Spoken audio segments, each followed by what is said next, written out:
Hello everyone, it's me again, Jeneline A. Cargas, a second-year college student taking up Bachelor of Elementary Education. For today's presentation, I will be presenting to you my report, which is Curriculum and Instruction under Unit 2, Historico-Legal Foundation of Education. What is curriculum? What is instruction? Have you ever wondered about these two concepts? Well, let's find it out. The term curriculum is generally understood as the courses or programs of study offered by an educational institution. The concept of curriculum is best understood, however, from the Latin root word which is currere or to run, as in to run a race course. To use an analogy, curriculum means the course or path that students have to run to finish the race, or put another way, all the activities which students need to do if they are to finish a program or study and achieve the intended learning goals. So now, let us define what is curriculum and instruction. Curriculum and instruction, or C&I, is a field within education which seeks to research, develop, and implement curriculum changes that increase students' achievement within and outside schools. The field focuses on how students learn and the best ways to educate. Curriculum and instruction are elements that can change from one school to another, across school districts, across states, and even internationally. School curriculum and instructional programs determines the content of what students learn and the methods that their educators use to teach, ranging from general educational requirements to specific programs for specific education, English learners, and other types of specific learners. There are two definitions of curriculum. First is prescriptive definition, which means prescriptive curriculum takes the form of a plan, an intent program, or some kind of expert opinion about what needs to take place in the course of study. Second is descriptive definition, which means the experience curriculum provides glimpses of curriculum in action. So now, let us define what is curriculum. So, Howell and Evans in the year 1995 defined curriculum as a structured set of learning outcomes or tasks that educators usually call goals and objectives. Another, David Pratt in the year 1980 defined curriculum as an organized set of formal educational and training intentions. And Johnson in the year 1967 defined curriculum as a structured series of intended learning outcomes. So there are different types of curriculum. First is explicit curriculum, the subject that will be taught and the knowledge and skills that the school expects successful students to acquire. Next is implicit curriculum, the lessons that arise from the culture of the school and the behaviors, attitude, and expectation that characterize the culture. Another type of curriculum is the null curriculum, wherein the options students are not afforded, the concepts and skills that are not a part of their intellectual repertoire. And lastly is the extracurricular experiences. All the schools sponsor programs or athletics, band that are intended to supplement the academic aspect of the school experience. Curriculum is a broad plan that is made by school, and it includes educational experiences to achieve its aims, goals, and objectives, and students have these educational experiences under the guidance of the school. Therefore, curriculum has 10 basic patterns, and these are as follows. First is child-centered curriculum. It is also called learner-centered curriculum.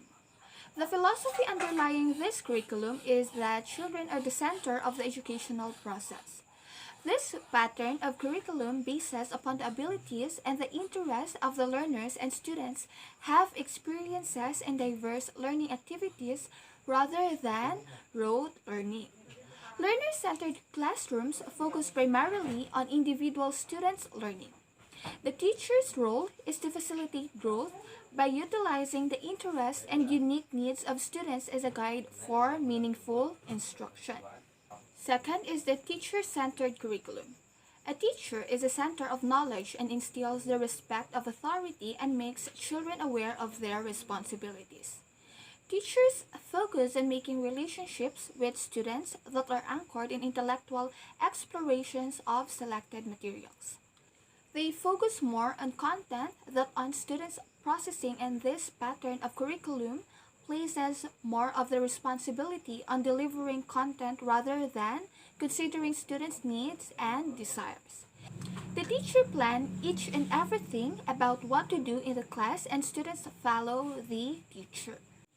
Third is core curriculum.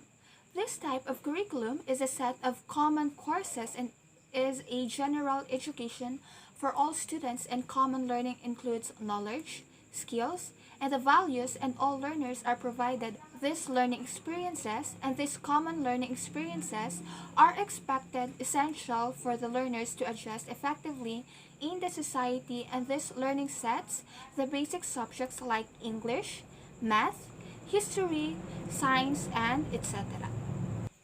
Fourth is overt, explicit, or written curriculum. Written curriculum is simply that which is written as a part of formal instruction of schooling experiences. It may refer to a curriculum document, text, films, and supportive teaching materials that are overtly chosen to support the intentional instructional agenda of a school. Thus, the overt curriculum is usually confined to those written understanding and directions, formal designated and reviewed by administrators, curriculum directors, and teachers, often collectively. Fifth is covert or hidden curriculum. The hidden curriculum refers to the types of curriculum which is unplanned or unintended curriculum but plays a vital role in learning. It consists of norms, values, and procedures. The hidden curriculum refers to the way in which cultural values and attitudes, or such as obedience to authority, punctuality, and delayed gratification, are transmitted through the structure of teaching and the organization of schools. 6 is integrated curriculum. An integrated curriculum implies learning that is synthesized across traditional subject areas and learning experiences that are designed to be mutually reinforcing. This approach develops the child's ability to transfer their learning to other settings. It is a unification of different subjects having interrelating themes and concepts. Teachers teach us various subjects by using integration techniques. For example, general science curriculum integrates concepts from physics, chemistry, biology, geology, and astronomy, and etc. 7th, subject-centered curriculum. This type of curriculum gives importance to training pupils in particular subjects. Its main objectives are the elements of knowledge that constitute a subject for study. Thus, the curriculum goes into the depth of the subject that gives specialized knowledge to the learners. The specialist teacher is appointed to deal with the subject in its analytical detail. 8 is broad-field or holistic curriculum. Broad-field curriculum is a modification of subject-centered curriculum. A broad-field curriculum is a structure for achieving educational outcomes that combines related subjects into one broad field of study. The broad field design combines 2 or more related subjects into a single broad field of study. For example, language arts combines the separate but related subjects of reading, spelling, writing, speaking, listening, and composition. 9. Activity-centered curriculum. The verbal system of education neither suits the mental need of the child nor the circumstances of life. It is the philosophy of pragmatism behind this curriculum which believes in learning to be practical, useful, and work-oriented. Activity involvement in learning naturally gives better results. Work is a natural and easier means of learning anything. It is also the native and natural tendency of children. Further, the experience derived from work is more durable and more meaningful for life. So, modern educators like Froebel, Montessori, Dewey, and Gagne, in their respective learning methods, have designed this activity curriculum for children. Last but not the least, number 10 is null curriculum. Esner in the year 1985 defined null curriculum as information that schools do not teach. Sometimes, the teacher ignores some content or skills deliberately or unknowingly. A teacher may consider some idea unimportant and ignore it.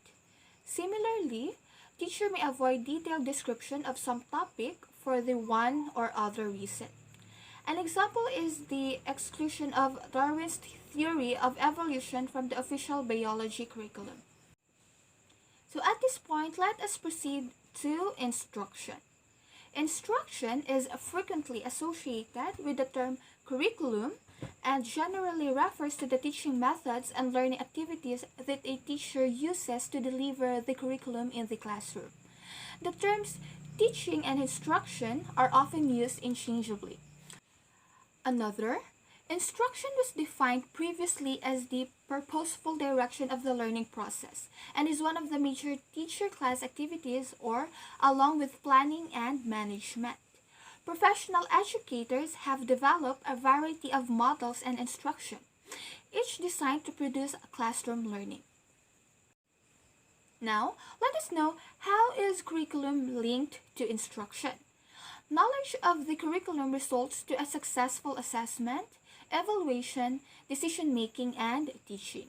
So, how to ensure that instruction addresses the curriculum? Thus, instruction provides learning experiences that encourage the learners to inquire further, bring about optimum benefit to the learners, heighten learners' interest and motivation, provide opportunities for broad and deep study, and provide mastery of total learnings. Thus, it is important that the curriculum content and objectives should match with the instruction from where learning experiences are provided. The curriculum development process. The curriculum development process systematically organizes what will be taught, who will be taught, and how it will be taught. Essential consideration for curriculum development. Methods to accomplish intended outcomes, evaluation strategies for methods, contents and intended outcomes, the important and relevant content, and lastly, characteristics and needs of learners. To sum up, curriculum and instruction ensures that the organization focuses on a delivery of a relevant, responsive, and effective basic education curriculum around which all other strands and offices provide support. An effective curriculum provides teachers, students, administrators, and community stakeholders with a measurable plan and structure for delivering a quality education. The curriculum identifies the learning outcomes, strengths, and core competencies that students must demonstrate before advancing to the next level. Teachers play a key role in developing, implementing, assessing, and modifying the curriculum. An evidence-based curriculum acts as a roadmap for teachers and students to follow on the path to academic success. So that would be all for my report about curriculum and instruction. Thank you so much for watching.